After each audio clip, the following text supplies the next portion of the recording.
What is going on, YouTube? It is AJ from AJ's Media and Adventures, and today we are talking about more media, specifically Scream 4. Let's get into the review.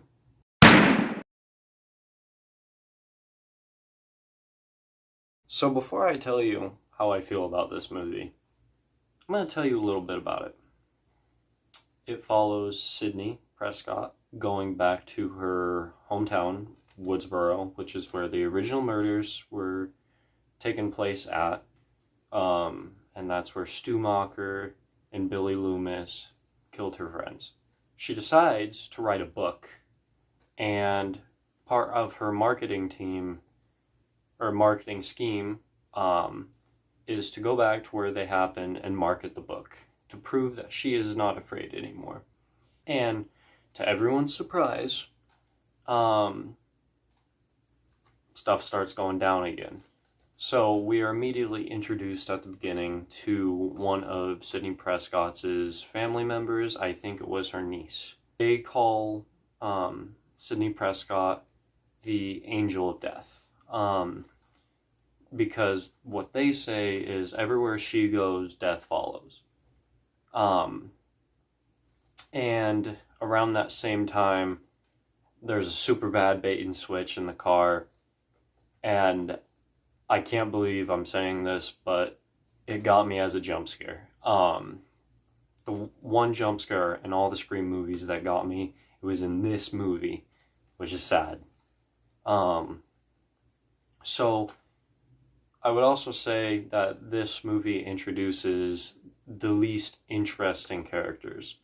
We get two high school geeks, and one of them is revealed to be the murderer later on in the film. We get Sidney's niece, and she is also going to be a killer later on, revealed in the film. We also get Sidney's niece's friends, and they're just very bland characters. We also get introduced to a new character that is a deputy, I believe, in Woodsboro, because Dewey is now the sheriff of Woodsboro.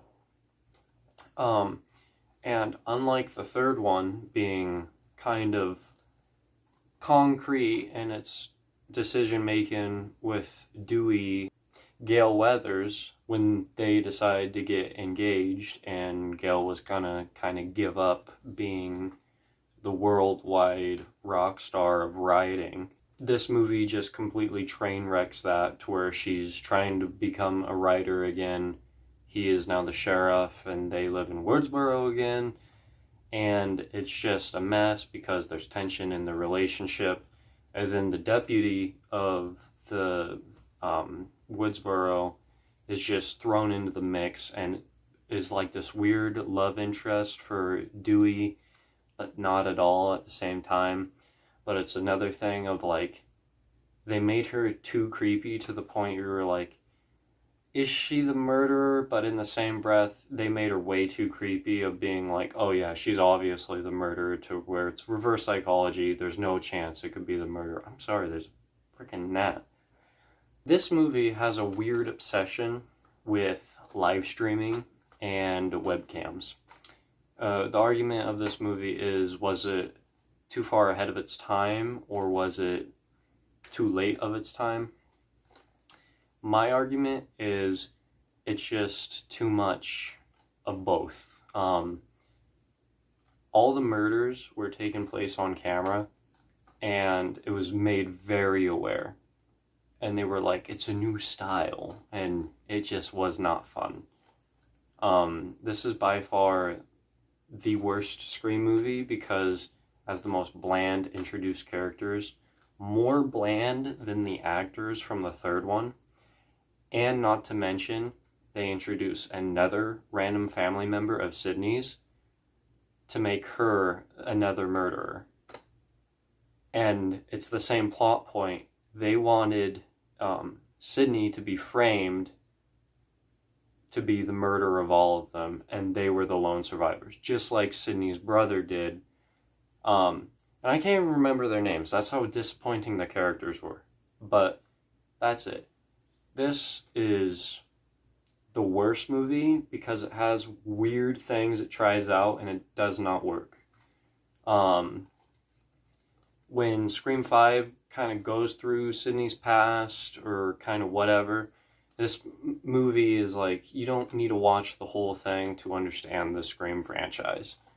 My recommendation is don't watch this. If you want to spend $7 or $6 on Amazon, go ahead, it's your money, but this is not a good film, and I wouldn't recommend it to anyone that doesn't want to do it for a random spooky movie night that is just so dumb, it's stupid.